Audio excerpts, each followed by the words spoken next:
Every night, while you are completely unconscious, your brain is making decisions about you. It is sorting through everything that happened today, every conversation, every embarrassment, every fear, every moment of joy, and it is deciding what stays and what disappears permanently. You have no say in this process. You are not consulted. By the time you wake up tomorrow morning, your brain will have quietly deleted a significant portion of your day and hardwired the rest into long-term storage. This is not a glitch. It is one of the most sophisticated biological systems ever documented in neuroscience, and almost nobody knows it is happening. But here's the part that changes everything. If your brain is already running a nightly deletion and consolidation process, if it is already editing your memory while you sleep, then the real question is not whether this happens. It is whether you can influence which memories get deleted. And the answer, based on research coming out of some of the most serious neuroscience labs in the world, is that you can. Not completely, not like a switch, but more than you have ever been told is possible, and the mechanism is already running inside you every single night. If you have ever wondered why a traumatic memory stays razor sharp for years while an ordinary Tuesday disappears within days, stay with me. Because the answer is in the biology. And the biology points towards something nobody in mainstream wellness culture is talking about yet. Here's what most people believe about memory and sleep. They believe sleep is passive, that the brain powers down, the body recovers, and memories either stick or they don't based on some vague quality called a good night's sleep. They buy into the idea that if something was important enough, they will remember it, and if something fades, it simply was not meaningful enough to hold. This belief feels intuitive. It is also almost completely wrong. Memory is not a recording. It is not a file saved to a hard drive that either gets stored or gets corrupted. Memory is an active, biological reconstruction process, one that depends entirely on specific stages of sleep, specific neurochemical conditions, and a precise sequence of events that the sleeping brain runs every single night, whether you understand it or not. And when that process is disrupted by poor sleep architecture, by alcohol, by chronic sleep deprivation, by the slow wave decline that comes with age, you are not just sleeping badly, you are losing the ability to consolidate what matters and, critically, losing the brain's natural mechanism for softening what doesn't. The thing nobody tells you is this: the same system that builds your long-term memories is also responsible for regulating the emotional charge attached to traumatic ones. The brain does not just archive experience during sleep. It processes the emotion around that experience. It is, as sleep psychologist Dr. Michael Bruce puts it, emotional metabolism. You go to therapy every single night, and most people are sleeping through it so badly that the therapy never finishes. When you understand what is actually being lost, not just the pleasant memories of a good week, but the brain's own capacity to metabolize fear and grief and regret, the stakes of sleep stop feeling like a wellness preference and start feeling like something closer to a medical emergency. Let's go into the mechanism, because this is where the science becomes genuinely hard to believe until you see it laid out. The hippocampus is a curved, seahorse-shaped structure sitting deep in the temporal lobe on both sides of your brain, and it is the first address of almost every new memory you form. When something happens to you today, a conversation, an argument, a moment of unexpected beauty, a piece of information you need to retain, the hippocampus encodes it as a short-term trace. Think of it as a temporary holding structure. The hippocampus is fast, highly associative, and emotionally sensitive, but it is also fragile and limited in capacity. It cannot hold everything indefinitely. For memories to become permanent, to move from something you might remember tomorrow to something that becomes part of who you are, they need to be transferred. And that transfer happens almost exclusively during sleep. During slow-wave sleep, the deepest stage of non-REM sleep, the hippocampus replays the day's experiences in compressed, accelerated sequences, almost like a fast-forward internal movie of everything that happened, and simultaneously transmits those patterns to the neocortex, the outer layer of the brain where long-term memories are stored. Neuroscientist Matthew Walker at UC Berkeley has described this as the brain's nightly file transfer. The hippocampus sends, the cortex receives, and the original hippocampal trace is cleared, making room for tomorrow. This is not metaphor. Researchers have recorded the actual neural replay sequences during slow-wave sleep and matched them to patterns activated during waking experience earlier in the same day. But here is where it gets more interesting and more actionable. Slow-wave sleep handles the transfer of declarative memory. Facts, events, explicit learning. REM sleep handles something different and, for the purposes of this investigation, something more important. REM sleep, the stage of vivid dreaming of rapid eye movement of a brain that is almost as electrically active as wakefulness, is where the emotional dimension of memory gets processed. And the neurochemistry of REM sleep is unlike any other state in the 24-hour cycle. During REM, a molecule called norepinephrine, the brain's primary stress neurochemical, the thing that is running during fear and anxiety and acute threat, is completely suppressed. Its concentration drops to nearly zero. This is the only period in the entire day, waking or sleeping, when the brain is effectively offline from its own stress chemistry. And researchers at UC Berkeley, including Matthew Walker's team, have proposed that this specific neurochemical condition is what allows REM sleep to do something extraordinary. It allows the brain to reprocess emotionally charged memories in a low-threat environment. The memory is replayed, the content is there, the details are intact, but the emotional voltage attached to it is gradually reduced across successive REM cycles through the night.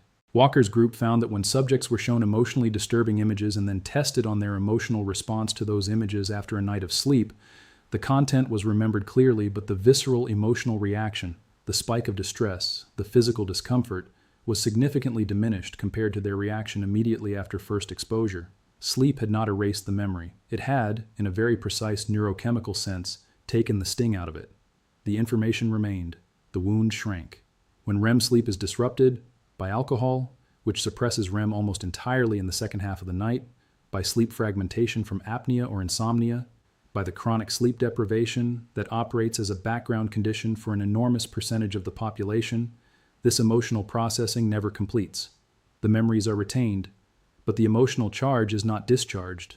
The brain holds the experience without ever finishing the therapy. This is one of the leading hypotheses for why PTSD involves such vivid, emotionally intact re-experiencing of traumatic events.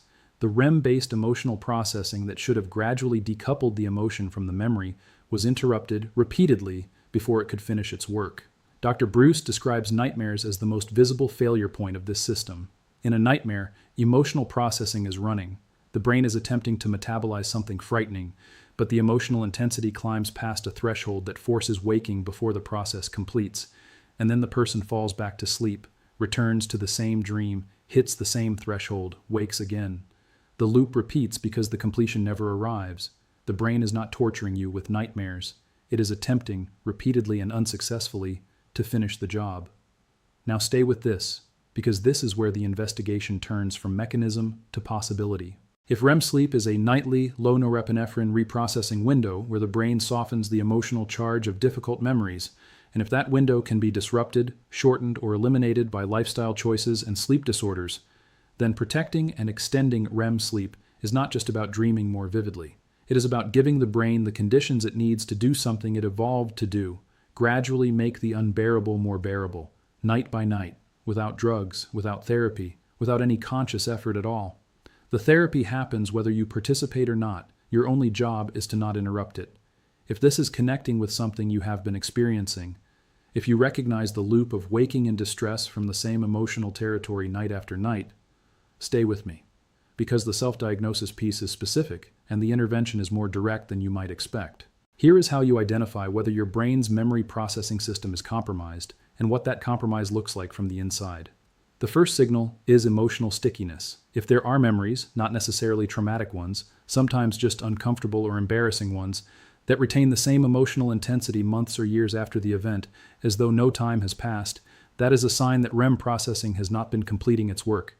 Memories that have been through full REM reprocessing retain their content but lose their charge. They become narrative rather than visceral. If yours remain visceral, the process is incomplete. The second signal is dream repetition. If you return to the same dream scenario, the same emotional themes, the same unresolved situations across many nights, this is the brain's file repeatedly failing to close, not because the brain is obsessing, because it is trying and something keeps interrupting the completion. The third signal is the morning test. After a genuinely good night of sleep, one where you went through 4 or 5 full 90-minute cycles with intact REM, emotionally difficult material from the previous day tends to feel more manageable by morning. Not resolved, but lighter. If you consistently wake up with the same emotional weight you went to sleep with, or heavier, the REM processing that should have done partial work overnight is not completing. Something is interrupting it. The fourth signal is memory asymmetry.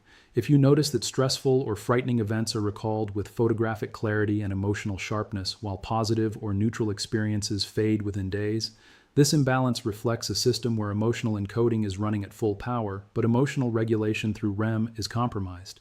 The brain remembers fear efficiently because it evolved to. It forgets ordinary experience efficiently because storage has limits. The only counterweight to that asymmetry is functional REM sleep doing its reprocessing work.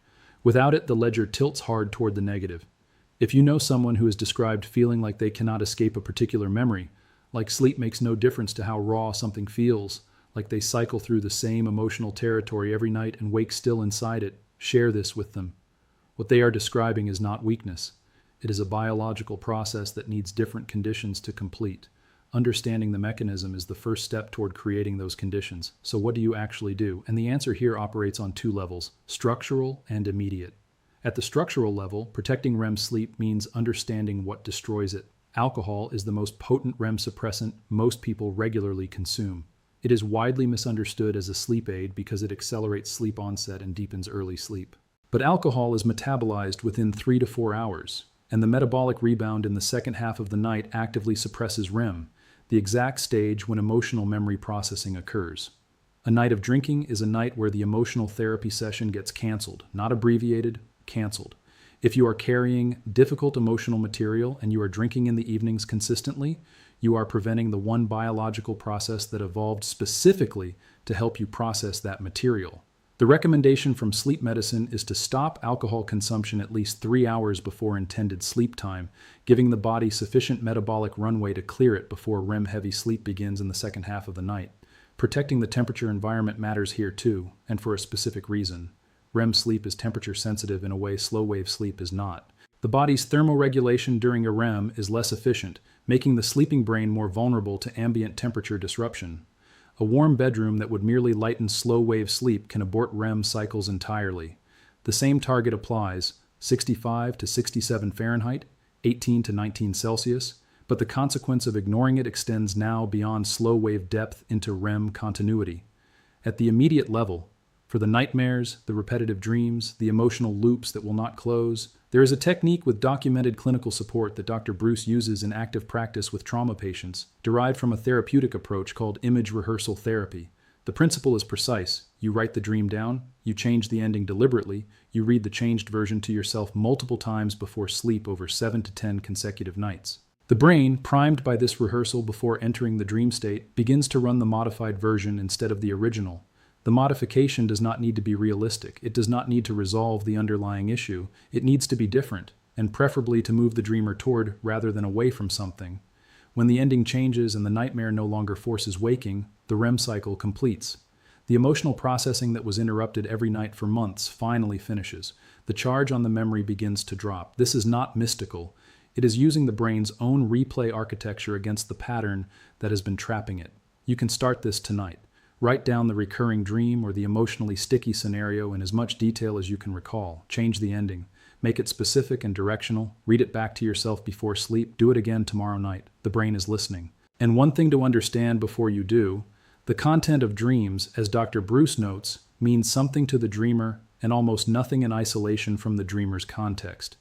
The images are not a symbolic code to be deciphered by an algorithm. They are your brain's working vocabulary for processing your specific emotional experience. A dream journal, tracking theme, setting, emotional tone, the people present, will, over 2 to 3 weeks, reveal patterns that a single recalled dream never could.